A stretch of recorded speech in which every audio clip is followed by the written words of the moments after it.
wafungua. Hali hapa na tunataka tuone umuhimu. Hii inakuanga tukumbuke. Yesu alisema tufanyage hivi ndio tukaweza kumkumbuka. Na leo tunakumbuka Yesu Kristo ambaye aliteseka kwa sababu yetu ili tukaweze kupata wokovu. Na nataka tuone katika kitabu cha Isaiah chapter 53. Shadabaganda, 33 years of sorrows akiwa hapa duniani mwana wa Mungu. Baka kusaliwa kwake, hata kusaliwa kwake hakupata room mahali anaweza zaliwa mahali pazuri, lakini kwa ziwa kwa ashiarirwo muharate-ine wa ng'ombe, mahali kuna nuka, mahali kuna kinyesi ya ng'ombe, hapakuwa mahali pazuri. Shakarabaganda mazelia walisema hakuna rumu ya Yesu kuzaliwa. Kwa hivyo tangia aingie duniani Yesu Kristo aliteseka.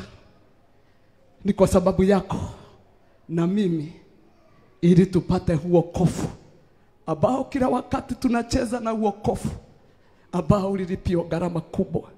Maandiko inasema, tuende verses 3. Tuende verses 3. Maandiko inasema ya kwamba huyu Yesu ambaye tunahubiri siku ya leo alifanywa madharau, alidharauliwa, akakataliwa na watu. Ya kwamba Yesu akiwa hapa duniani ile madharau alipatana naye na kukataliwa na watu. Mtu wa huzuni nyingi. He was a man of sorrow. Mtu ambaye amedharauliwa, mtu ambaye amekataliwa, mtu ambaye ni wa huzuni nyingi. Na maandiko yanasema ajuae sikitiko, na kama mtu ambaye watu humficha nyuso zao. Alidharauliwa mpaka watu wakamficha nyuso zao. Hawataki kuitanishwa na yeye. Hawamtaki. In fact wanasema wafunguliwe mkora Yesu asurubishwe. Anasema ya kwamba alidharauliwa wala hatukumuhesabu kuwa ni kitu. Ya kwamba hakiwa hapa duniani watu walimudharau, hata hawakuhesabu ya kwamba yeye ni kitu cha maana. Maandiko inasema verses 4. Hakika ameyashukua masikitiko yetu. Hizi ni shida. Ya kwamba yeye akashukua masikitiko yetu. Maandiko inasema amejitwika huzuni zetu, lakini tulimudhania kuwa amepigwa na Mungu na kuteswa. Makashadadaba. Maandiko inasema ya kwamba tulidhania ya kwamba hivi anapitia mwana wa Mungu, hana hata mahali pa kulala, hivi anapigwa, hivi anadharauliwa.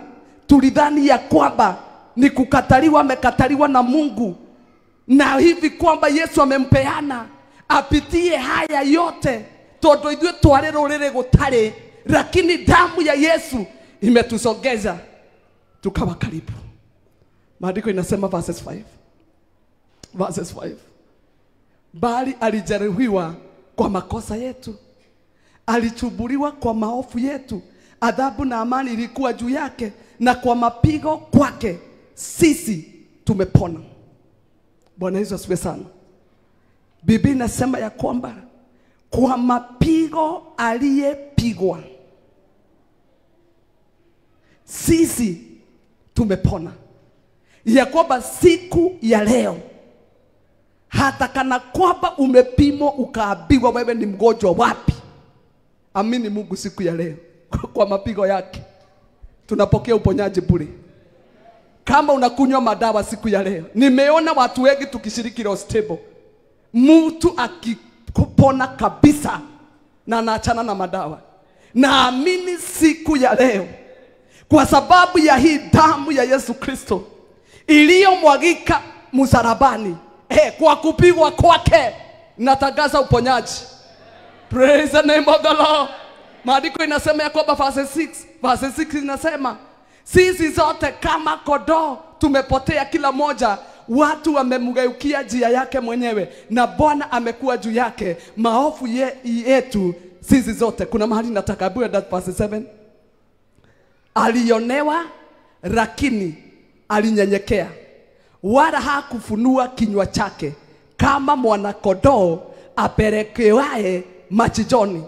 Biblia inasema Yesu akaonewa, lakini atakana kwamba alionewa, maandiko inasema alikuwa mnyenyekevu, hakufunua kinywa chake, hakurudisha kwa matukano. Alipodharauliwa yeye hakudharau mtu, alipotukanwa Yesu hakutukana mtu. Maandiko inasema alinyenyekea, na kama kondoo akanyamaza kama kondoo. Maandiko inasema hakufunua kinywa chake, kama mwana kondoo apelekwaye machinjoni, na kama vile kondoo nyamazavyo mbele ya watoa manyoya yake, naam, hakufunua kinywa chake. Katika hiyo uchungu wote, hata alikuwa nasema wasamehewe, hawajui vile wanafanya. Hakufumbua kinywa chake akasema walaaniwe na baba yangu. Hakufunua kinywa chake akatukanwa akanyamaza. Maandiko inasema alipelekwa kama mwana kondoo apelekawe machinjoni. Wakati kondoo imeshikwa ikipelekwa kuchinjwa, haina otherwise, haiwezi toka katika mikono ya mwenye kondoo. Na hivyo ndivyo maandiko inasema, ndivyo Yesu akakuwa, akapelekwa, hana otherwise. Maandiko inasema akanyamaza kama kondoo ambaye amekaliwa na mtu akitolewa manyoya, bila kutoa sauti yoyote katika uchungu, kwa sababu yako na mimi tupate wokovu. My God and my Father, thank you Jesus. Katika kitabu cha Galatia, in the book of Galatians chapter 3 verses 13, ambayo inasema Christ redeemed us from the curse of law. Galatians chapter 3 verse 13. Kristo, huyu Kristo alitukomboa katika laana ya torati. Tulikuwa tumelaaniwa, akatuokoa katika hiyo laana ya sheria ya torati, kwa kuwa alifanywa laana kwa ajili yetu, ya kwamba akalaaniwa sisi tusilaaniwe. Haleluya. Na maandiko inasema ya kwamba maana imeandikwa, amelaaniwa kila mtu agikwae juu ya mti, na ni huyu Yesu Kristo, ya kwamba vile aliangikwa msalabani akabeba laana zetu, ndiye sisi tusije tukabeba laana. Bwana Yesu asifiwe sana. Maandiko inasema Kristo alitukomboa katika laana ya torati, na kuwa alifanywa laana kwa ajili yetu. Maana imeandikwa, amelaaniwa kila mtu angikwae. Huyu ni Yesu Kristo, ya kwamba alilaaniwa akasulubishwa msalabani na akabeba laana zetu. Atukuzwe milele. In the book of Luke chapter 9 verses 53, inasema ya kwamba the Son of Man has no place to rest, akiwa hapa duniani. Andiko inasema Luke 9 chapter 53,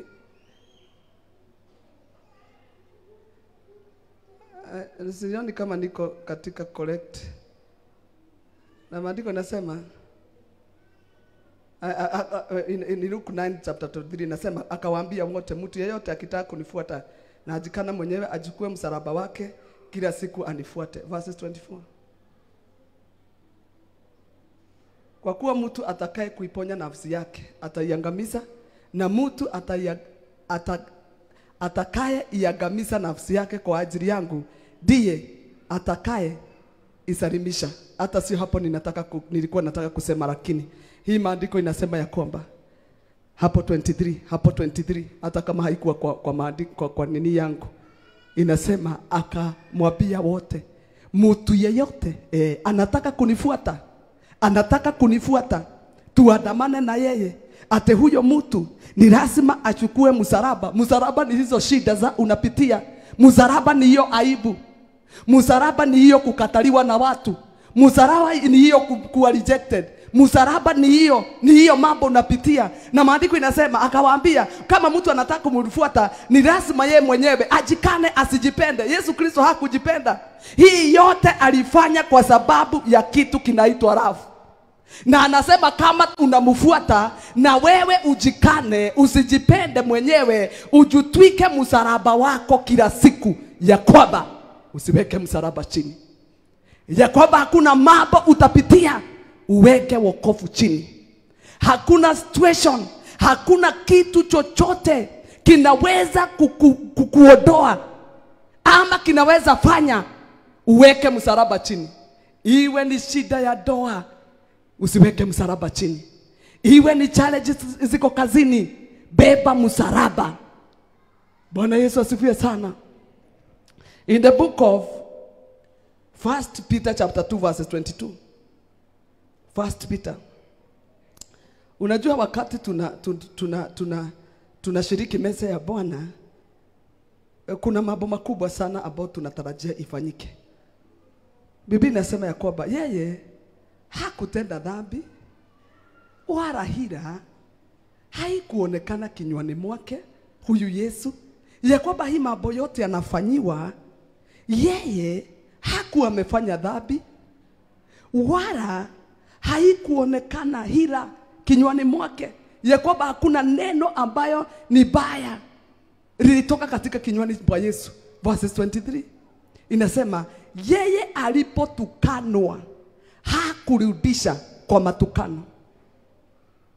Na kama wewe unamtokia Yesu wakati unatukanwa, maana utatukanwa, maandiko inasema ya kwamba kama yeye hakurudisha kwa matukano, haustahili kutukana watu. Mtu akikuingilia, maandiko inasema alipoteswa hakuhofia, bali alijikabidhi kwake yeye ahukumaye kwa haki. Hata wakati mateso ilikuwa kama moto, yeye ajilikabidhi kwa baba yake ambaye anaweza kumwokoa. Praise the name of the living God. Verses 24 inasema yeye mwenyewe alishukua dhambi zetu katika mwili wake juu ya mti. Ya kwamba akashukua dhambi zetu ndio tupate wokovu. Wokovu haukuwa wetu. Akashukua dhambi zetu mpaka juu, akazishukua dhambi zetu katika mwili wake juu ya mti. Tukiwa wafu kwa mambo ya dhambi, tuwe hai kwa mambo ya haki, na kwa kupigwa kwake sisi tuliponywa. Bwana Yesu asifiwe sana. Ya kwamba huyu Yesu tunanena juu yake alishukua dhambi zetu mpaka juu ya msalaba. Mpaka juu ya msalaba. It was not easy. Kwa hivyo wakati tunafanya dhambi, maandiko inasema ya kwamba katika kitabu cha Hebrews chapter 6 verses 4. Mimi napenda hii Hebrews, naweza isoma karibu kila siku. Napenda Hebrews chapter 6 verses 4. Inasema Hebrews chapter 6, kwa maana hayo waliokuja kupewa nuru ni sisi. Sisi ya kwamba tumetolewa katika giza, hatuko kwa giza tena, na tuko kwa nuru, na tukakionja kipawa cha mbinguni na kufanywa ushirika wa Roho Mtakatifu. Ya kwamba tukapewa mpaka gifti za Roho. Alafu tukafanywa nini? Tukakuwa na ushirika na Roho Mtakatifu. Maandiko inasema tujichunge sana ya kwamba ule ushirika ambao tuko na Roho Mtakatifu, na tumetolewa duniani kwa giza tukakuja kwa nuru. Verses 5 inasema na kukionja neno zuri la Mungu na nguvu za zamani zijazo. Ya kwamba umejua neno, usherati ni mubaya na unafanya dhambi kama hizo, sidhani Mungu anaweza samehe. Unajua kufanya kitu fulani ni dhambi na unafanya, wewe unakanyagia damu ya Yesu chini na kuona kama sio ya dhamana tena. Maandiko inasema kuna mahali mtu akifika, ujue ukweli, ujue neno la Bwana linasema hivi: tusiibe, tusitukanane, tusifanye. Maandiko inasema na umeonja neno zuri la Mungu, umejua neno la Mungu, umeonja nguvu za Roho Mtakatifu. Andiko inasema ya kwamba verse 6 wakaanguka baada ya hayo, haiwezekani kuwafanya upya tena hata wakatubu. Kuna refu ambaye unaweza fika na Mungu. Damu ya Yesu isikutakaze tena. Wacha kucheza na wokovu. Maandiko inasema mtu anajua neno, mtu ako na gift za Roho Mtakatifu, mtu ambaye ameoja nguvu za Mungu, huyo mtu akirudi nyuma afanye dhambi. Afanye dhambi. Maandiko inasema haiwezekani kufanya upya tena hata akatubu. Imagine ufike refu kama hiyo. Ufast 40 days, Mungu hata haoni. Maandiko inasema kwa kuwa wamemsurubisha wana wa Mungu mara ya pili kwa nafsi zao na kumfedhehi kwa dhahiri. Wamemkana Kristo na wamemsurubisha. Yesu Kristo alikuwa ananiambia, nilikuwa ninasikia sauti ikiniambia kumsurubisha. Ate wakati tunafanya dhambi, aya kwamba Yesu Kristo anasikiaga ule uchungu alipitia msalabani. Ate oria turehia. Mimi hata sikujua, hata nikisema tumemsurubisha Yesu Kristo mara ya pili, sikujua hii revelation ya kwamba wakati mtu anafanya dhambi, nilikuwa ninasikia Roho Mtakatifu akiniambia ile pain Yesu alikuwa naye msalabani huwa anaifeel. Sasa niambia ni wakati mgani Yesu Kristo anakaanga bila pain? Jesu atoraga na kieha todo tumutoragia mutharabaini o muthenya.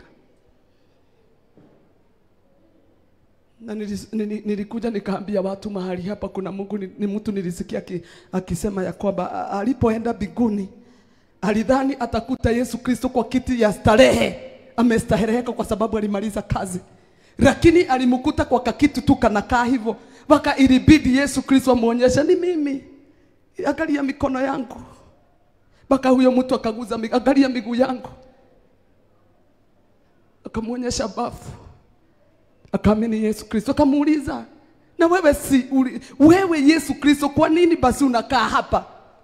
Akamwambia ni huzuni, nikiangalia kanisa ambalo nilifilia msalabani, vile watu wanafanya dhambi, inahuzunisha moyo wangu. Sikuagi na furaha. Kila wakati nikiangalia dunia, ninaona kazi niliyofanya msalabani wameifanya ya bure. Kwa hivyo watu wa Mungu, mimi nawasihi, kama tumefanya uamuzi wa kumfuata Kristo, si tuache dhambi, si tuache kumsurubisha. Hasurubishwi na watu ambao hawajaokoka, hawajajua ukweli. Lakini mtu ambaye ameokoka, amebatizwa, amejua ukweli, amejua neno la Bwana na anafanya dhambi, huyo mtu ujuage ya kwamba wakati wote unafanya dhambi unaumiza Yesu mwana wa Mungu na unaidharau kazi ya msalaba. Oh my God. Siku ya leo Mungu wa mbinguni alikuwa ananiambia nitawasongesha hata wale wamenifanya dhambi. Mungu akaniambia si hukumu. Wakisikia neno langu waje kwangu. Akaniambia nitashuka na huruma nyingi siku ya leo, na nitahurumia hata wale watu ambao wamenikasirisha. Na ile wingu limetanda mahali hapa ni wingu la huzuni, Ni kwa sababu Yesu Kristo anataka tuje tena, turekebishe, tusimfanye tena asikie uchungu tena, aumie tena. Oh my God and my Father, praise the name of the Lord. Unajua, wakati tunashiriki meza ya Bwana, huwa inatupatia uhai. Hata kana kwamba ulikuwa unasikia ya kwamba it bring revival to an individual. Wakati tunakula meza ya Bwana, tunapata uhai. Kuna wakati Mkristo anasikianga ya kwamba na diposa huwa tunakula meza ya Bwana tuishwe tena, tupate uhai tena. Ni kwa sababu kuna wakati kama Mkristo tunafikaga mahali unasikia kwamba kama nitarudi nyuma. Lakini wakati tunashiriki meza ya Bwana, ukikula hiyo mwili wa Kristo ambao unasimamia mwili wake, na ukunywa hiyo kikombe ambayo kimesimamia damu yake, mtu anapataga uhai na unapata nguvu za kuendelea katika wokovu. Praise the Lord. Hiyo ni John chapter 6 verses 53. John chapter 6. Holy Communion, heal incurable diseases.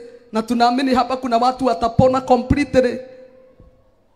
John chapter 6 verses 53. John chapter 6 verses. Basi Yesu akamwambia, amini nawaambieni, msipoula mwili wangu, mwana wa Adamu, na kunywa damu yake, hamuna uzima ndani yenu. Ingine inasema hamuna uhai ndani yenu. Kwa hivyo wakati kanisa limekaa bila kushiriki Lord's table, watu wengi wanaweza rudi nyuma, wanaweza kuwa wadhaifu. Saa hii hata kana kwamba ulikuwa unasikia wokovu umekuwa mzito, kama utarudi nyuma, utakaposhiriki utasikia ya kwamba upendo wa Kristo ndani yako umeuishwa tena. Amen. Andiko inasema 54 inasema, auraye mwili wangu na kunywa damu yangu anao uzima wa milele, nami nitamfufua siku ya mwisho. Ya kwamba wakati tunashiriki hii meza ya Bwana, ni kwa sababu ya siku zinakuja ya kwamba tutafufuliwa tena. Araye mwili wa Kristo na anakunywa damu yake ana uzima wa milele. Tutapata uzima wa milele na tutafufuliwa, tutapata kufufuka, maana tulishiriki meza ya Bwana. Tutaweza kufufuka siku ya mwisho. Verses 55. Kwa maana mwili wangu ni chakula cha kweli na damu yangu ni kinywaji cha kweli. Ya kwamba wakati tunashiriki hii meza ya Bwana, huu mkate umetengenezwa na watu, lakini tunautakaza na unasimamia mwili wa Kristo. Amen. Na diposa Yesu kabla aende msalabani, in the book of Matthew chapter 26, hebu tuweke Matthew chapter 26 verse 17. Aliambia wanafunzi wake wapulipie Passover. Aliwaambia hivi, angalia Yesu kabla aende kuteswa msalabani, alikusanya wanafunzi wakule pamoja. Maandiko inasema hata siku ya kwanza ya mkate usiotiwa chachu, wanafunzi wake wakamwendea Yesu wakamwambia, ni wapi utakapo tukuandalie ule Pasaka? Akasema enedi mjini kwa mtu fulani, mkamwambia mwalimu asema, majira yangu ni karibu, kwako nitafanya Pasaka pamoja na wanafunzi wangu. Huyu ni Yesu Kristo. Wanafunzi wakafanya kama Yesu alivyowaagiza, wakaandaa Pasaka. Verses 20. Basi kulipokuwa jioni, aliketi chakulani pamoja na wale thenashara. Hawa ni wale 12. Nao walipokuwa wakila alisema, amini nawaambieni, mmoja wenu atanisaliti. Walikula pamoja mpaka na Judas. Yesu akasema wakila pamoja ya kwamba mmoja wenu atanisaliti. Na wanafunzi wake wakaanza kushindwa, wakahuzunika sana, wakaanza kumuuliza, mmoja ni mimi Bwana? Maandiko inasema akajibu akasema, yeye aliyetia mkono wake pamoja nani katika kikombe ndiye atakaye nisaliti. Huyu ni Judas. Na immediately wakati walikula pamoja, Judas alimsaliti Yesu. Bwana Yesu asifiwe sana. Wakati watu wanakula meza ya Bwana, ndiye watu huwa wanajulikana wanakuaga nani. Hakuna mtu ambaye atakula meza ya Bwana hapa na anafanya kazi katika madhabahu aweze kujifisha. Ni kwa sababu wanafiki hujulikana wakati watu wamekula meza ya Bwana. Judas alipokula meza ya Bwana alimsaliti Yesu. Praise the name of the living God. Hallelujah. Anasema hapo mbele verse 24. Mwana wa Adamu aenda zake kama alivyoandikiwa, lakini ole wake mtu yule ambaye amsaliti mwana wa Adamu. Angekuwa heri kwake mtu yule kama asingezaliwa. Yesu hapa, najua Yesu alifiru kile kikombe na ile uchungu anaenda kupitia, na diposa hata zile pesa Judas alipatiwa, alipo immediately mpatiwa hizo pesa na Yesu akasulubiwa, alirudisha akasema hizi ni pesa za damu. Bwana Yesu asifiwe sana. Aliporudisha, wale walirudisha wakasema kwa hapa asiwezi kaa mahali kama hapa, wakanunua shamba ya kuzika watu na hizo pesa ambazo Yesu aliuzwa nazo. Nakumbuka ile kifo Judas alikufa akikuwa kifo mzuri. Praise the Lord. Maana Yesu alisema afadhali mtu huyu hangezaliwa. Verses 25. Yuda yule mwenye kumsaliti akajibu akasema ni mimi. Rabi akamwambia wewe ndio utanisaliti umesema. Bwana Yesu asifiwe sana. Praise the Lord. Kwa hivyo wakati tunakula meza ya Bwana tunastahili kujihoji. Tusikule meza ya Bwana tukiwa tumefarakana. Alifanya hii yote kwa upendo. Holy Communion inamaanisha share, kushare, kushirikiana. Na ni lazima tukishirikiana. Hatuwezi kaa katika meza kama hatupendani. Hatuwezi kaa katika meza kama kuna mtu unashukia hapa kanisani, kuna mtu uongei na yeye. Katika kitabu cha 1 Corinthians chapter 10 verse 16 nasema namna gani? 1 Corinthians chapter 10 verse 16 inasema kikombe kile ni cha baraka tukibarikicho. Maandiko inasema ya kwamba hiki kikombe ambazo tutashiriki, kikombe hiki kinaitwa kikombe cha baraka. Kwa hivyo wakati wowote tunashiriki meza ya Bwana, huwa kuna baraka ambazo tunapokea, maana kinaitwa a cup of blessing, not a cup of curse. Bwana Yesu asifiwe sana. Not a cup of sickness. The Bible says this is the cup of blessing. Na maandiko inasema kikombe kile ni cha baraka tukibarikicho. Je, si ushirika wa damu ya Kristo? Ate hiyo kikombe tutashika kila moja kimesimamia damu ya Yesu Kristo. Mkate ule tumegao si unishirika wa mwili wa Kristo. Ya kwamba huo mkate ambao tutakula pamoja unasimamia tumukule Kristo, haishi ndani yetu. Verse 17 inasema kwa kuwa mkate ni mmoja, sisi tulio wengi tu mwili moja. Biblia inasema ya kwamba mkate ni mmoja, haujagawanyika. Kristo hajagawanyika. Kwa hivyo hatuwezi mkula kama kanisa tumegawanyika. Kristo hajagawanyika. Mkate ni mmoja, sisi tulio wengi tu mwili moja. Kwa maana sisi zote tuwapokea sehemu ya ule mkate moja. Na diposa hata pasta hakuli mkate mkubwa kuliko wewe. Amen. Tuwapokea, sisi zote tuwapokea sehemu ya yule mkate. Kwa hivyo tunastahili tukule kama huo mkate ni size moja. Lakini si kukuja na kimkate kiagu kikubwa na shika hivi kinakaa sahani ati ni mwili wa Kristo. Hiyo ni kujipenda. Bwana Yesu asifiwe. Verse 18 nasema waangalie hawa Waisraeli walivyokuwa kwenye jizi ya mwili, wale wasilao dhabihu. Je, hawana shirika na madhabahu? Biblia inasema ya kwamba wakati tunashiriki meza ya Bwana tunakuwa na ushirika na yeye. Kama vile watu wanavyoshiriki katika meza ambao wanatoa dhabihu, wanashiriki katika hiyo madhabahu. Kwa hivyo wakati tunakula meza hii, huwa kama kuna meza tumeshiriki zingine za waganga, za wachawi, za diviners, hizo meza wakati tunashiriki hii meza, ni lazima meza zingine zote tulijiingiza kwa covenant. Hata ukakula usiku chakula bila kujua unakula na kina nani, wakati tunakula mwili wa Kristo na tunachukua kikombe tunakunywa damu yake, meza zingine ambazo tumeshiriki ni lazima zote ziondoke. Praise the Lord. Verses 19 nasema namna gani? Wacha tuende 1 Corinthians chapter 11 verse 17. Tusikae hapo sana. 1 Corinthians 11 verse 17 nasema, lakini katika kuagiza haya si wasifu ya kwamba mnapokusanyika si kwa faida bali ni kwa hasara.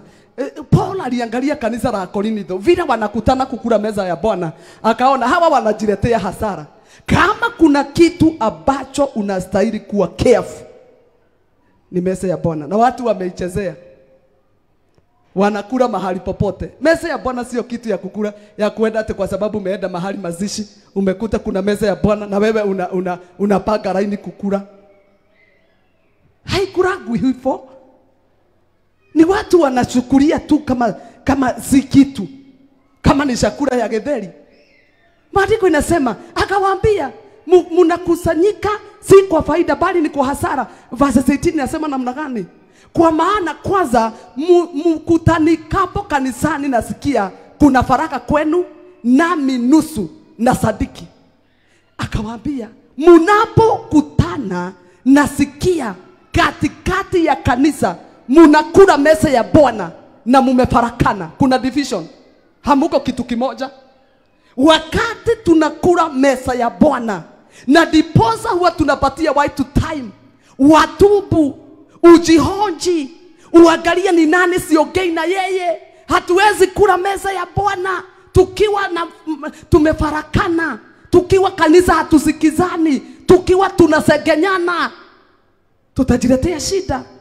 Verse 18 nasema, kwa maana lazima kuwapo na usushi kwenu, ya kwamba watu wana usushi, wanaongea maneno ya wenyewe. Akaangalia kanisa, akaona wanakutana kula meza ya Bwana na maihorete mushene. Hii ni kanisa la Korintho, ya kwamba wanakutana na usushi kwenu, ili waliokubaliwa wawe dhahiri kwenu. Verses 20. Basi mkutanikopo pamoja, haiwezekani kula chakula cha Bwana. Verse 21 akawaambia, kwa maana kila mmoja hutangulia kutoa chakula chake katika kule kula, hata huwa anajaa na huyu amerewa. Watu hawa walikuwa wanakuja kukula meza ya Bwana, lakini kila mtu amejibebea. Kanitha wa Korintho, mundu okaga na divei yake, umwokire na sufa ithatu, ni muriu kanitha. Mwingine amebeba chakula nyingi, amekima mokimo, atena wamekuja kukula meza ya Bwana. Paulo akiona andũ aya matiramenya meza ya Bwana ni kufanya nini, ya kwamba wamekuja mtu na chakula yake, huyu anajaa na huyu amerewa. Hata mwingine hana kitu, hakukuja na kitu, na mwingine amebeba mpaka metugo kwa kanisa. Atene meza ya Bwana wanakula. Hai, Paulo akaangalia akaona haya adole. Verse 22. Je, hamuna nyumba za kulia na kunywa? Mpaka akawaambia, no nginya mundu oke na githeri kanitha. Ni lazima naona wazee walikuwa wanabeba mpaka kichwa ya buzi. Ni meza ya Bwana.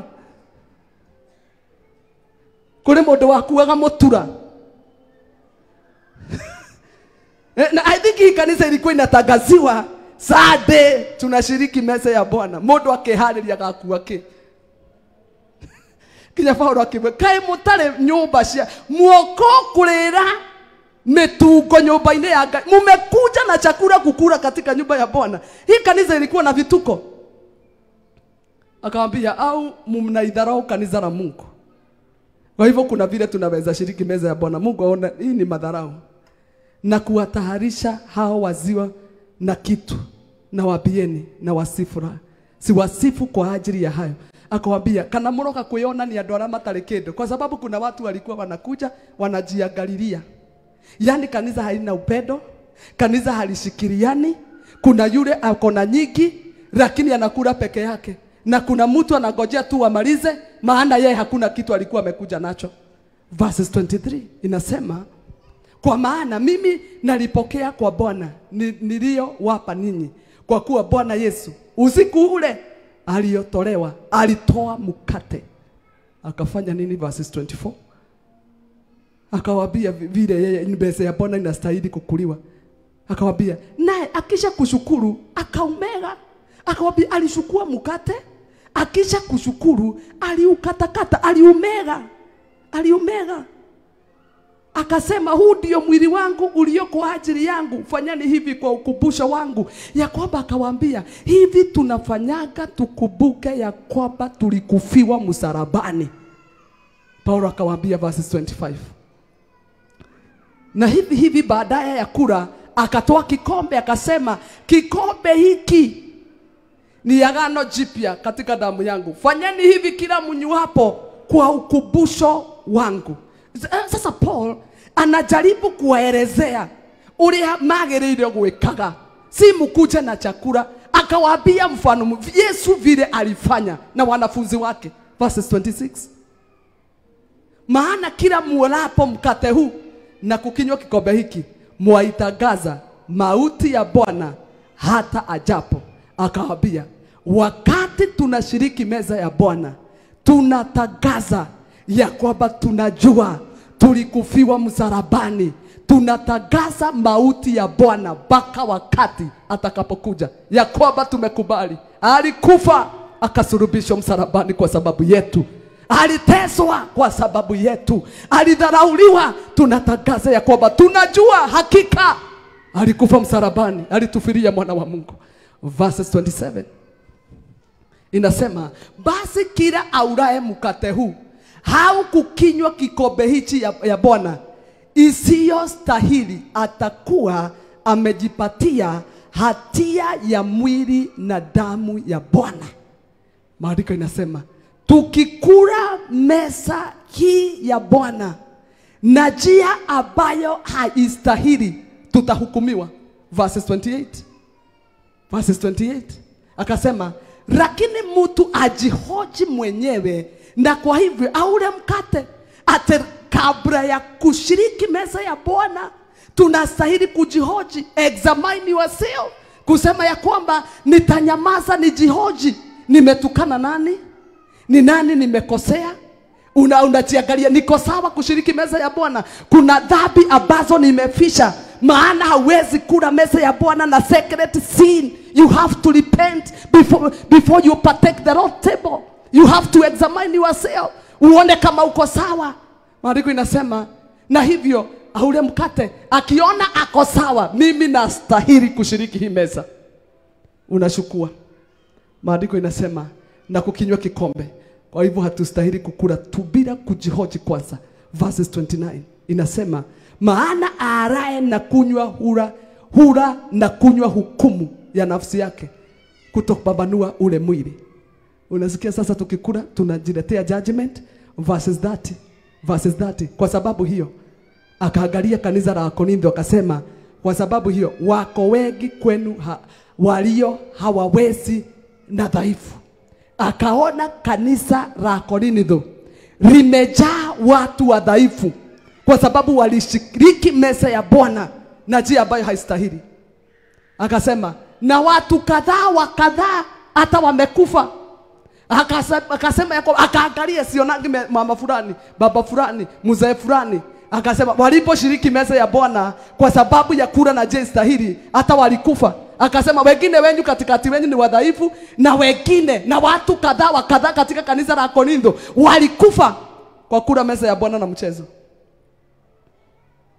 Akasema ya kwamba verses 31 tunaenda mpaka 34, lakini kama tungejipambanua nafsi zetu tusingehukumiwa. Ya kwamba kama tungeshiriki meza ya Bwana kabla tushukue hiyo mkate tujue si mkate ya bofuro hii inasimamia mwili wa Kristo na nimeshukua kikombe. Kabla nimeze nikaweze kufanya nini? Lakini kama tungejibabanua nafsi yetu, tujiangalie, tuangalie ni dhambi gani niko nazo. Nikiingiza huu mwili utalete hukumu ama faida? Verses 32 inasema ila tuhukumiwapo twarudiwa na Bwana asije ikatupasa adhabu pamoja na dunia. Ya kwamba tunahukumiwa wakati tunakula meza ya Bwana, ili wakati atarudi tuwe tumeadhibiwa, tusiadhibiwe pamoja na dunia. Verses 33 kuna mahali nataka. Kwa hivyo ndugu zangu, mukutanikapo mpate kula, mugojeaneni meza ya Bwana. Mtu hakuli ya kwamba tunapatia huyu anakula mbele. Meza ya Bwana huwa tunashiriki wakati tunasafu watu wote kanisani, ndiye tuseme tukule mwili wa Kristo pamoja, tukunywe kikombe pamoja. Maandiko Paulo akawaambia tiriguo muralia meza ya Bwana, kila mtu anakula peke yake. Akasema mnapokuwa, kwa hiyo ndugu zangu, mkutanapo mpate kula, mugojeaneni. 34 tumalize na 34. Mtu akiwa na njaa, akawaambia, na mtu akiwa na njaa sikuja na chakula kanisani, na ale nyumbani kwake, msipate kukutanika kwa hukumu, na hiyo yaliyosalia jambo nitayatengeneza.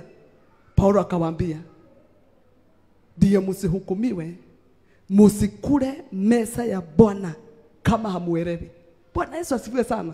Kwa hivyo wakati tunashiriki meza ya Bwana, tushiriki tukiwa watakatifu. Tushiriki na tujihoji kwanza ya kwamba mimi Mungu wa mbinguni nitakaze, niko na hasira, sijasamehe, mimi ni muongo, nimefanya usherati, nimefanya hivi. Na diposa kabla tushiriki meza hii, ni lazima tutubu mbele za Bwana. Sisi zote ni lazima tuanguke miguuni mwa Bwana. Uwe wazi mbele zake, mwambie Mungu, Mungu ninataka kula meza ya Bwana. Maana tena sio vizuri ukipatiwa kikombe, imagine ukikataa damu ya Kristo na umepatiwa nafasi ya kutubu na kurekebisha maisha yako, useme ya kwamba una haja na hiyo damu, upatiwe mkate, ukatae mwili wa Kristo, na umepatiwa nafasi ya kuokoka, kurudia Mungu, na amesema ameshuka na rehema. Kwa nini usimkaribishe tena katika maisha yako? Bwana Yesu asifiwe. Tutakula tena. Aliambia wanafunzi wake, hatutakula tena na nyinyi. Walikula mara moja tu. Akawaambia, hiyo ingine tutakula pamoja katika ufalme. Na meza imeandaliwa mbinguni kubwa, ambao tutaketi pamoja na Bwana Yesu. Can you imagine? Tukiona watakatifu wote, hata mimi nikiwa mahali pale ninakuona, ninaona mahali umekaa, ya kwamba utashiriki katika hiyo meza. Tukiona akina Abraham, Isaac and Jacob, tukiona akina Peter, akina Paul, tukiona watakatifu wote, tutakaa meza moja na Bwana Yesu, tukule pamoja, maana alisema hiyo ingine tutakula pamoja. Itakuwa ajabu namna gani watu wa Mungu? Kwa nini unadanganyika na mambo madogo ya dunia ya kufurahisha mwili huu, na tutauacha hapa duniani, hautaenda mbinguni? Kwa nini ufurahishe mwili huu? Praise the name of the living God. Maandiko inasema ya kwamba miili yetu, our body are the temple of the Holy Spirit. Na tukiharibu mwili huu ni wa hapa. Mwili huu utarudi mchangani mahali ulitoka, na unausibisha na mambo ya hapa. Unaupatia chochote unataka. Na mwili huu unaweza itisha baka wanawake, uitishe pombe, uitishe takataka zote za dunia. Siku ya leo nataka kukuuliza, uko tayari kushiriki meza ya Bwana, ama utamkana sasa Yesu useme wewe una haja na yeye?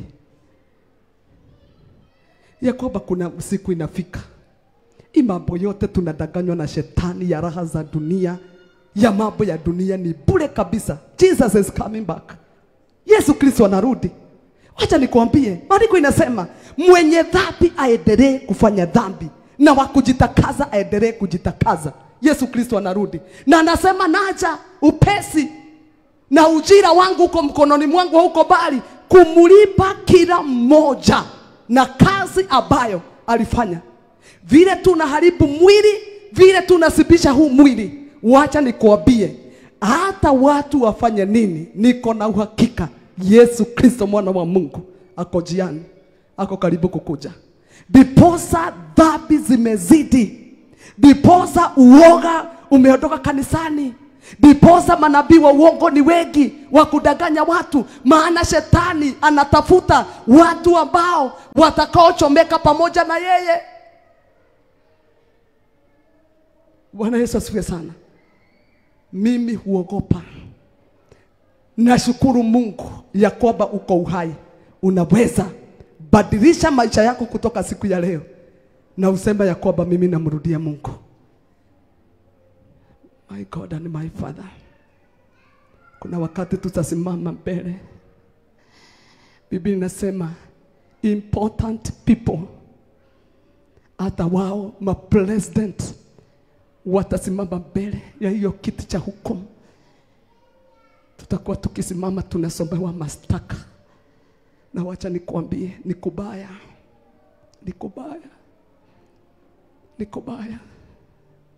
Tuko katika 11th hour. Anytime. Ishara zote, nitakuja niwasomeshe. Ishara zote Yesu alisema tutakapoziona, tujue ya kwamba ako karibu kukuja. Zimeonekana wasiwazi. Jesus is coming back. Nataka uinamishe uso wako mbele za Bwana, bila kuangalia mtu, kwa sababu kila goti litapigwa, kila ulimi utakiri Yesu ni Bwana. Mtu yeyote amesikia sauti yangu, uko katika hii kanisa, hata kana kwamba hujawahi kuja, Roho Mtakatifu amekulete. Na ninataka tuinamishe nyuso zetu mbele za Bwana. Tumusihi Bwana Mungu. Tumwambie Yesu Kristo, shalabagandarima, lia usamehewe, lia utakazwe, lia uhurumiwe. Rekebisha maisha yako. Hata kana kwamba kuna mtu amekutukana, mwambie Mungu nimemsamehe. Ambia Bwana nimesamehe fulani, ameniudhi.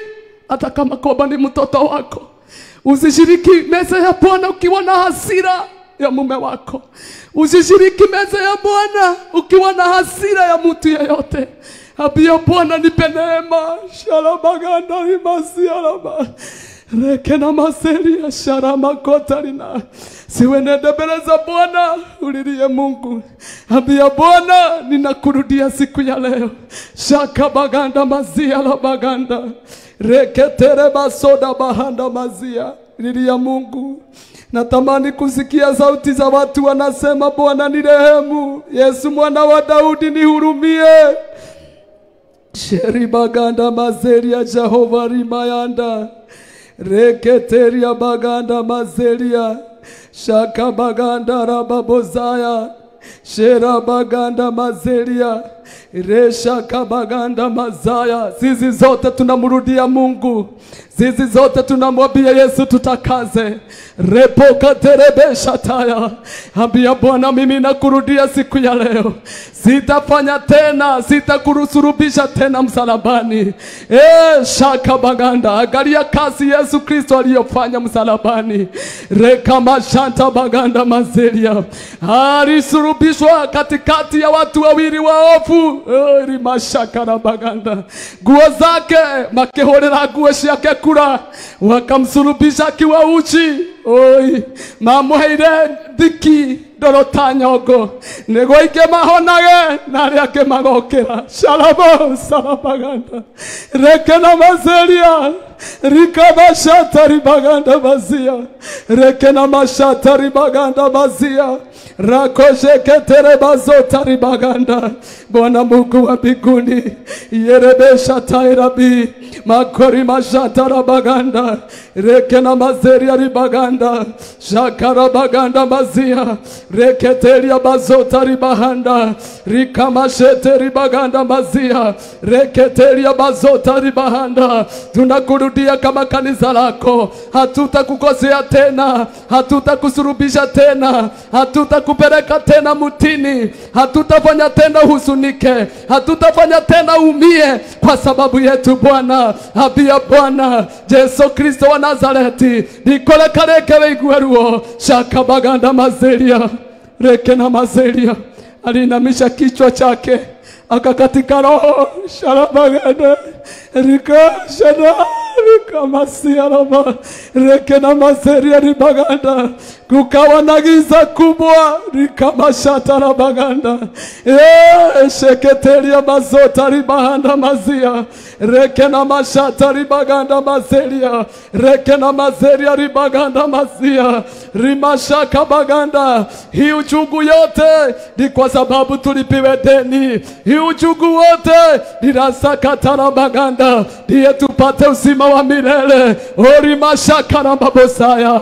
Situmwambie Bwana tutakuzoea. Kama ni utakatifu tutakaa katika utakatifu. Kama ni wenye haki tutazidi na kuwa wenye haki. Kama ni kujitakaza tutazidi na kujitakaza. Kama ni kukana dunia tutaikana kabisa. Hatutakaa mguu mmoja uko kanisani na mwingine uko duniani. Siku ya leo tunakata kauli, tunamwambia Bwana netoshagete okuraya shalabaganda rima reke na mazeria nejagete okuraya shalabaganda reke na mazeria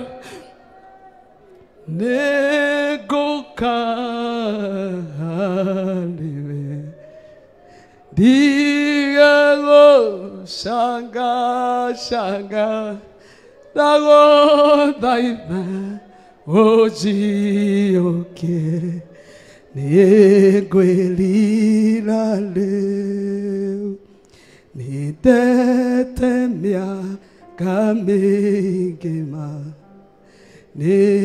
negwelila leo negwelila italegacha nego inoka nego kali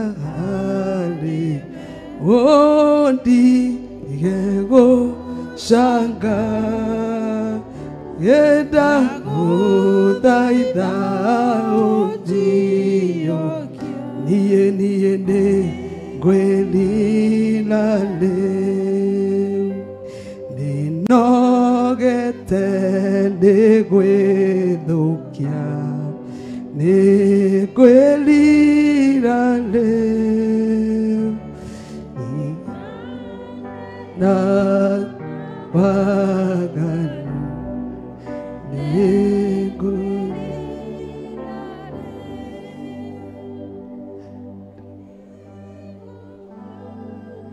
Hivyo ndivyo tunamwambia, naja kwako Bwana, nimechoka. Reka mashata rabaganda reketeria bazota ribaganda mazeli sharabaganda bazia nalundi kutoka mbali sasa unikali nalibishe mana nalundi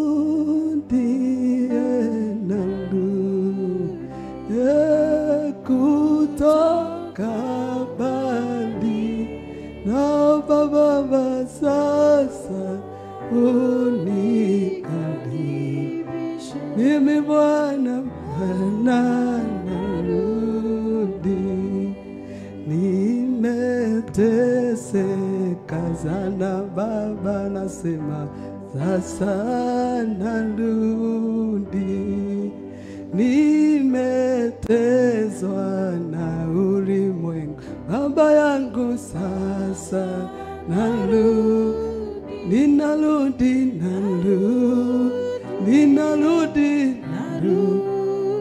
haleluya kutoka mbali Yela sayande basasa sasa unikalindi mimi Baba sasa narudi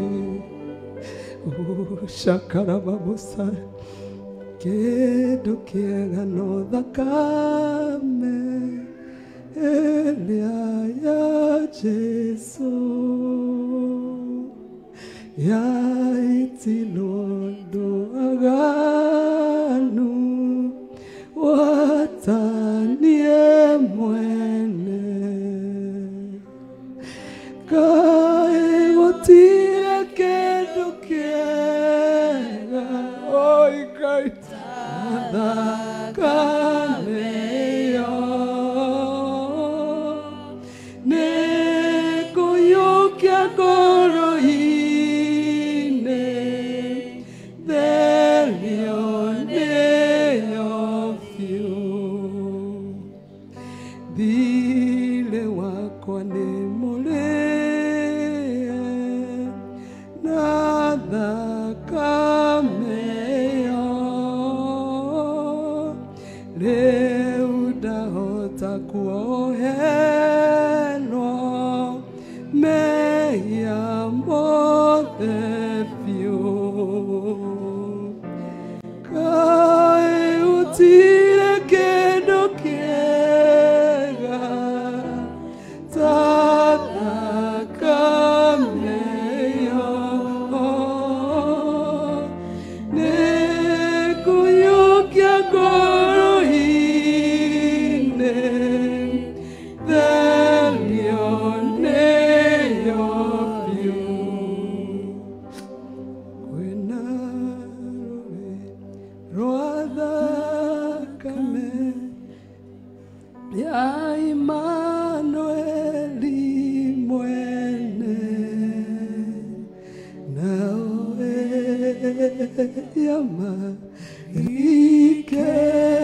iketioko badira ekofio. Tusimame mbele za Bwana.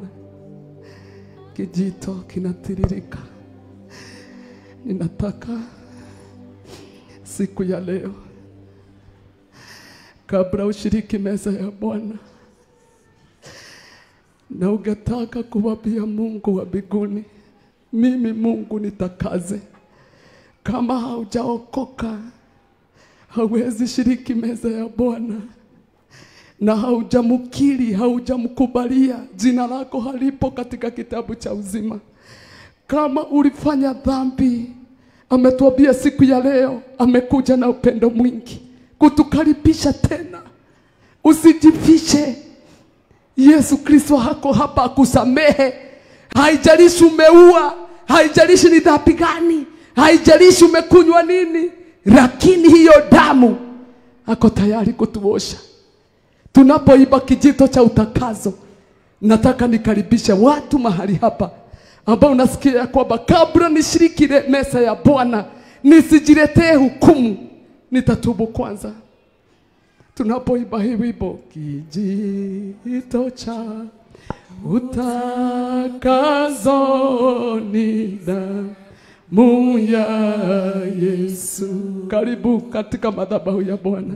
Bwana na uwezo kunipa wokovu. Kijito cha utakaso nizame kuoshwa damu na msifu Bwana na kwa hiyo nimepata utakaso. Ni neema ya ajabu kupa kwa damu na Bwana Yesu, kumjua Yesu wa msalaba. Kijito cha utakaso. Ikifika hapa, inua mikono yako mbele zake. Shakara mazodaba, namsifu Bwana, na kwa hiyo nimepata utakaso. Naondoka kutembea kwa kiti karibu wa mbingu. Oh, shakatabo sana. Na moyo safi kabisa kumpendeza Yesu. Kijito cha utakaso, kijito cha utakaso, nizame kuoshwa namsifu Bwana, kwa hiyo nimepata utakaso. Una uoga wa Mungu unaenda kuachiliwa mahali hapa, na Mungu anasema nitamulika roho mpaka kule hakuonekani na wanadamu.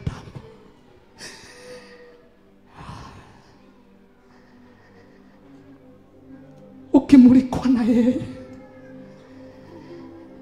si ukuje urejeshwe katika kitabu cha uzima. Si ukuje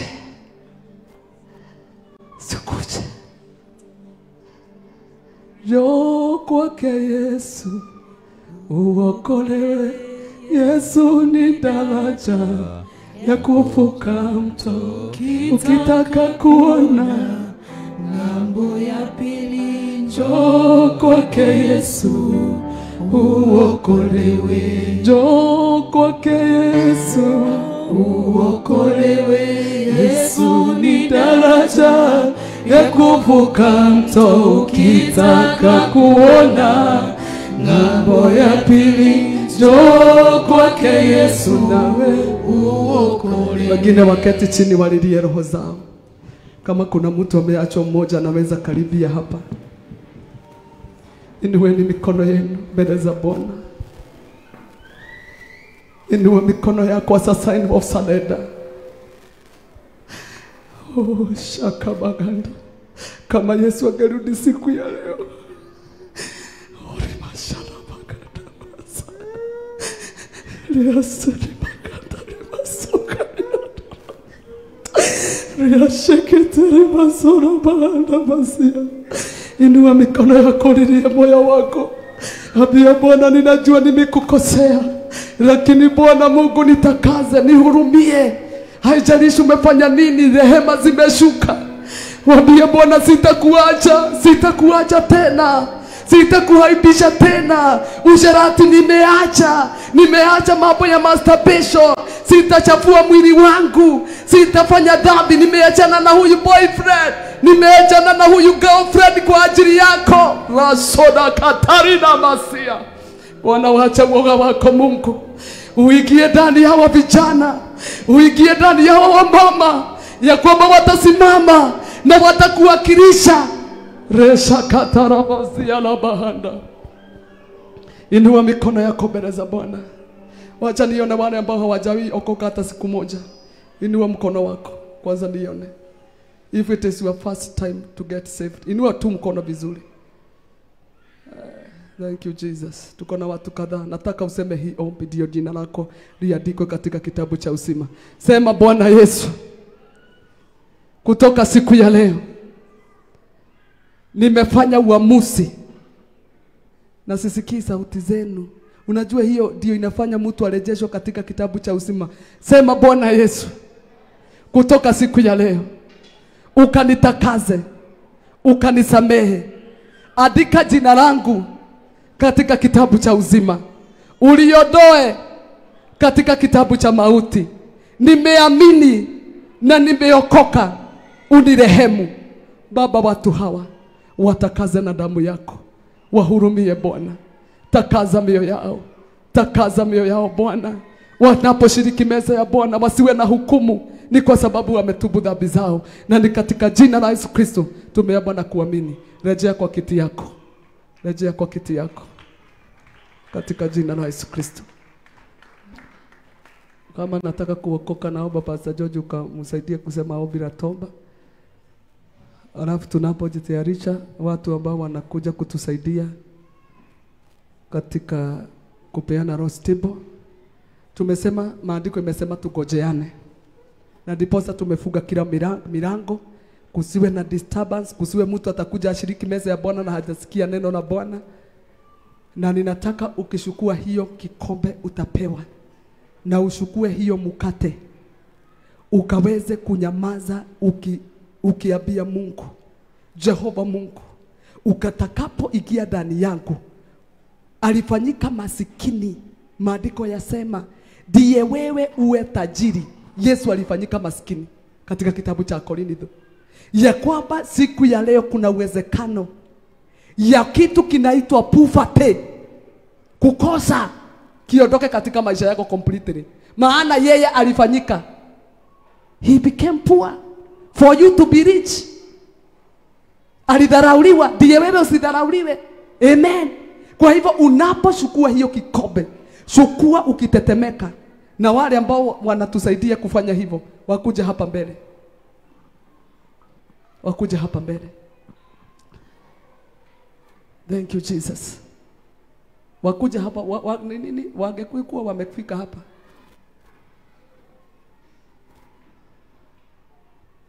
Kwa dakika moja mkaweze kujiombea unapopelekea mtu hiyo kikombe. Mikono yako iwe misafi. Umupatie hiyo kikombe ukitetemeka, ukijua ya kwamba si chakula nina serve, sio mchele. Abia Mungu wa mbinguni, shere baso katayanda basia. Tunapoombea na kutakaza huu mkate, tunapoombea mahali hapa katika jina la Yesu Kristo. Baba Mungu kwa mbinguni, hii ni juice Bwana ambayo imetengenezwa na wanadamu, imetengenezwa na grapes. Tumeitakaza katika jina la Baba na la Mwana na Roho Mtakatifu. Asante kwa hii mikate, tumeipokea kwa shukrani na tumeitakaza in the name of the Father, the Son and the Holy Spirit. Tumezitakaza Mungu wa mbinguni, sasa zimetakasika katika katika madhabahu yako. Tunaposhiriki pamoja Mungu wa mbinguni, hii itakuwa Bwana Mungu mfano wa damu yako, na huu utakuwa mwili wako Mungu tunaposhiriki pamoja. Na zote tumesema zimetakazwa katika madhabahu, na ni katika jina la Yesu Kristo tumeomba na kuamini. Amen. Our deacons, our ministers, na tukaweze kuongozwa na nyimbo pole pole. Lucy, pole pole. Ukishukua tunaanza kuomba. Unaanza kusema ya kwamba Mwathani ninera mathire, ninera mitino, ikia ndani yangu lete mabadiliko.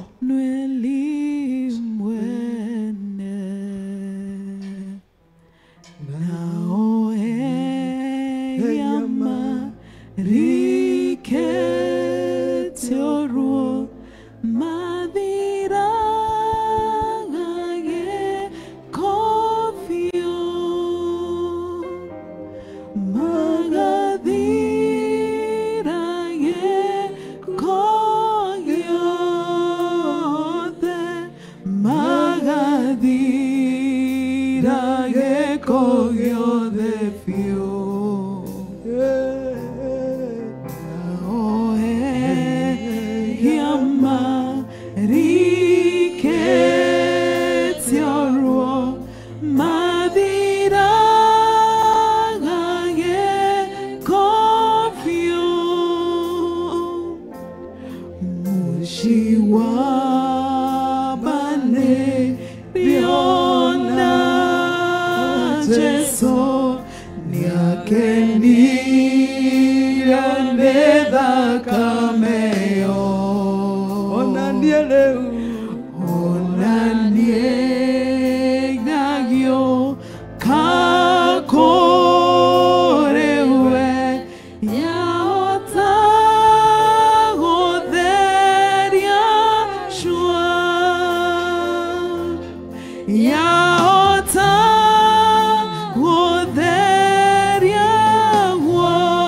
mbaru-inĩ ciake Nukiuma ngurario cia Jesu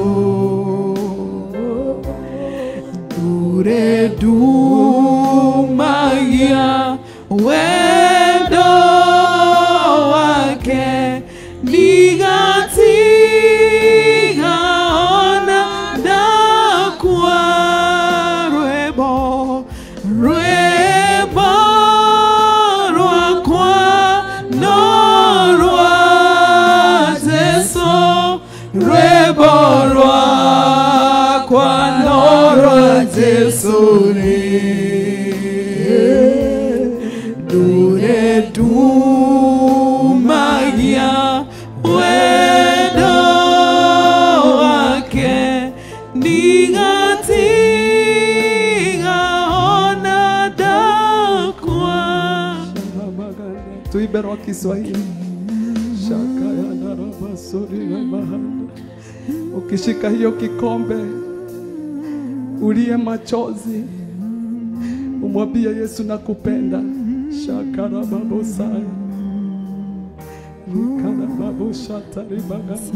Msalaba ndio asili ya mema, nikatua mzigo hapo, nina uzima furaha daima, njoni kafurahini papo. Sioni hai, sioni haya kwa Bwana, kwake nitang'ara. Kuna mtu ambaye hana kikombe ashukue mkono juu. Mtu mwenye hana kikombe. Hakuna mtu ambaye hana kikombe. Hakuna mtu ambaye hajapatiwa. Labda mtu ambaye anasema mimi sitaki hiyo damu. Kuna mtu hana kikombe. Kuna mtu hana mkate. Kuna mtu hana kikombe pale ambao dikone sala yako. Apelekewe kikombe mahali pale. Nani hana mkate? Thank you Jesus. Kuna mtu hale, my brother pale nyuma kabisa, aulizo ni nini hana. Kuna line iko pale nyuma hawana. Kuna watu kadhaa naona pale nyuma waende waulizo ni nini hawana. Tuliambiwa tukikula tugojeane, kwa hivyo tuwe tu patient kidogo. Unainua tu mkono, unainua tu mkono. Imagine siku kama ya leo. Ukiangalia hiyo mkate uone tu ni ya kawaida, wewe hutaki. Sidhani kuna mtu anaweza pitwa na hii. God bless you. Tunaposhare pamoja.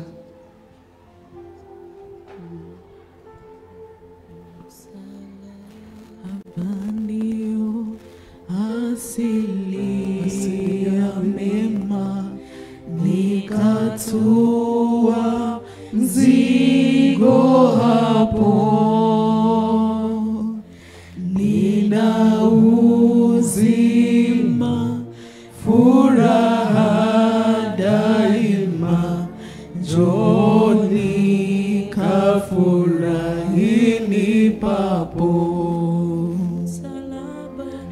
Msalaba ndio asili ya mema, nikatua mzigo hapo,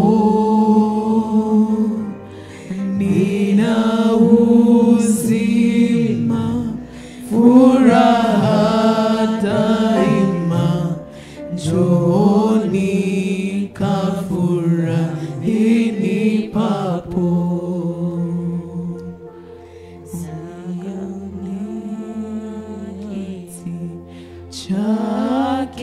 Chake vivyo ni yake hadi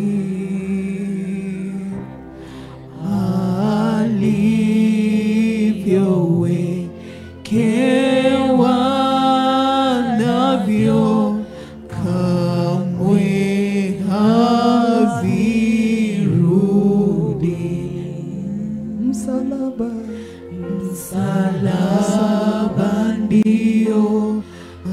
asili ya neema, nitatua mzigo hapo.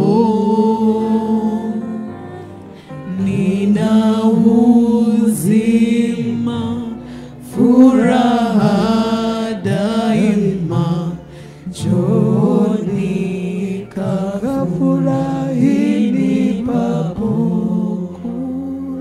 Kama hauna kitu, inua mkono wako tukuone please. Ndio wasaidizi wetu wakuone. Kwa hivyo sisi zote tuko na kila kitu. Kwa hivyo hakuna mtu atasema ya kwamba amesahulika. Wengine tukuje ili tukaweze kuendelea. Kiwa umeshika mkate wako, tasoma maandiko hivyo katika kitabu cha Mathayo. Pastor George akimaliza ataniarifu. Thank you Jesus.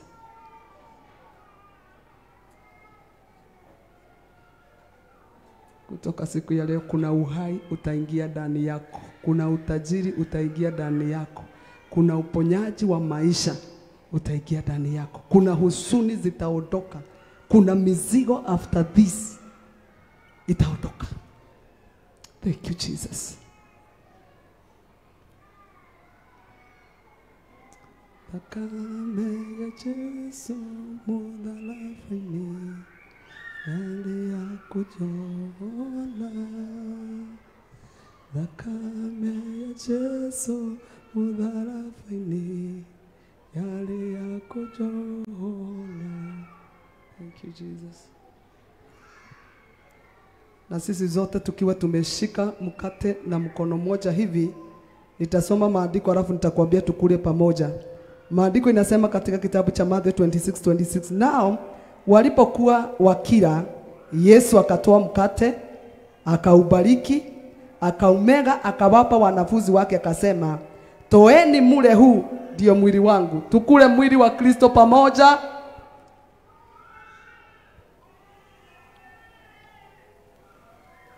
Thank you Jesus. Akatoa na kikombe, akashukuru, akawapa akisema, nyweni nyote katika hiki, kwa maana hii ndiyo damu yangu ya agano, imwagikao kwa ajili ya wengi kuondolewa na dhambi. Tukunywe pamoja kikombe hiki.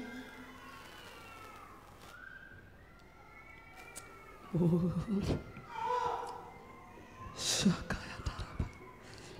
Nataka unyamaze dakika moja mbele za Bwana. Sikia zile nguvu zinaingia ndani yako. Mizigo inaondoka. Hakuna mapepo inaweza kaa wakati tunakula, tumeshiriki meza ya Bwana. Hiyo kikombe nataka upatie mtu ambaye ako mwisho wako. Tupatiane hizo vikombe. Ukiwa tumenyamaza mbele za Bwana, patia mtu hiyo kikombe. Sharoka tabosa dada. Sharoba katarabasia. Abia Kristo ni asanti. Asanti Yesu. Umeingia ndani yangu. Umenipa nguvu. Tuliambiwa tukikula mwili huu na tunywe hiki kikombe ambacho ni damu yake, tutapokea uhai. Sharabaganda. Na tutaweza kufufuliwa mpaka wakati wa mwisho. Rekena basereba. Rakamashandaraba. Bwana, ponya maisha ya watu wako. Bwana, ponya maisha ya watu wako. Mapepo sasa yakatoeke. Haiwezi kaa ndani ya Yesu Kristo. Reshada baganda. Shida zikaondoke. Oh, kufinyika kukaondoke. Magonjwa yakaondoke. Kristo ameingia ndani yetu. Ameleta marekebisho. Ametuinua, ametuponya. Mizigo mizito iondoke ndani yako. Sharabazoka tayada bazia. Sherebeko tana maganda mazia. Sharabazoka taraba. Utasikia kama umewekwa gia ingine ya kuendelea. Neema ya Bwana imeshuka. Nguvu za Bwana zinatembea. Resha kabaganda. Mizigo inaondoka, pepo zinaondoka. Peka taramashanda. Rekabazota ribaganda. Ribobo shendebekata. Ribakate rebesoko terebesoko tariandaba. Resha katarabaganda mazeria. My God and my Father. Na mtu asiende na hiyo kikombe. Hiyo kikombe si mzuri, ni kitu ya madhabahu. Kwa hivyo hakikisha umepeana hiyo kikombe. Ora mashada basakaraba. Kuna watu ambao walikuwa wagonjwa, utapona kabisa siku ya leo. Reketerebe sokotereba katarabaseta. Riba shakaraba boria rimaganda bazia. Jehova Mungu, komboa watu wako. Inua wengi Bwana. Shakabaganda bazeria. Wacha wengi Bwana wa mbinguni wakawishwa tena, wakapokea neema, wakapokea nguvu, wakapokea uwisho in the mighty name of Jesus. Inuka na miguu yako mbele za Bwana. Ora mashakara babosaya. Inua hiyo mikono yako mbele za Bwana. Ya uhai Yesu Kristo alisema tukikula mkate huo ambao ni mwili wake na tushiriki hiyo kikombe tutapokea uhai. Nataka uhai wa Kristo uingie ndani yetu. Inua mikono yako. Uhai wa Kristo uingie ndani yako. Ujae Kristo. Ndizo hizo nguvu za Bwana. Ndiyo hiyo neema ya Bwana. Sharabagadarabasia. Bwana, ponya watu wako. Achilia neema mpya. Achilia uponyaji kwa wale walikuwa na shida za miguu, wengine walikuwa naumwa na kichwa. Asante Bwana kwa uponyaji. Asante kwa sababu umewaweka huru. Asante kwa sababu mapepo haina nguvu juu yao. Rapa katabo sadakata. Sherebeko sida bahanda.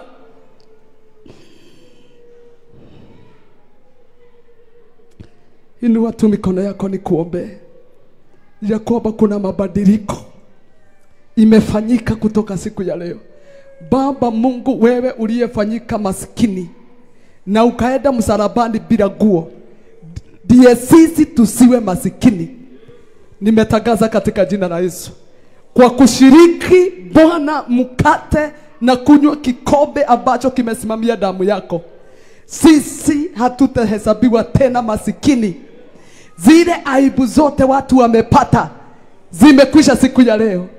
Zile laana ulisema ulilaaniwa na ukabeba laana zetu msalabani ili sisi tusilaaniwe. Tumetangaza katika jina la Yesu, maisha yetu imebadilika. Tumepata uponyaji, tumepata nguvu, tumepata neema ya wokovu. Ya kwamba Bwana, kutoka siku ya leo Jehova, neema yako itakuwa nyingi. Tutaendelea katika safari bila kuchoka. Hatutarudi nyuma. Hatutafanya dhambi. Shaka baganda. Baka wale watu walikuwa wanaanguka, wakiamuka, umepatua neema ya kusimama katika wokovu.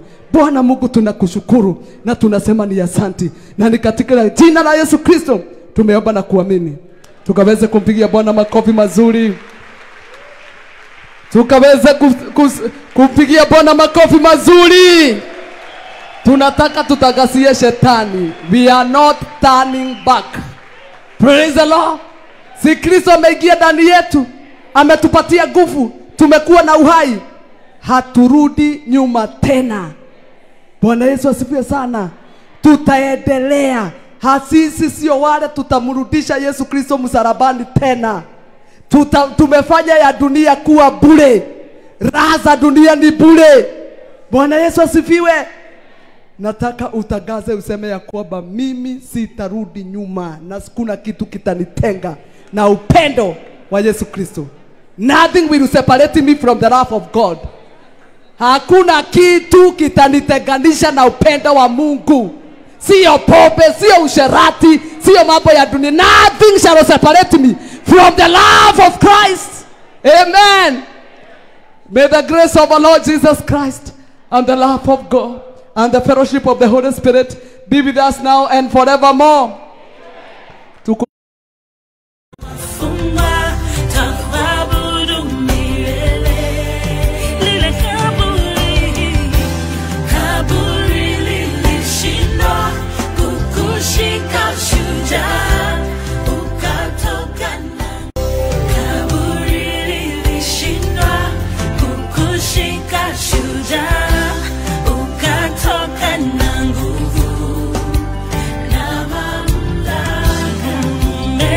TNZ wafumbua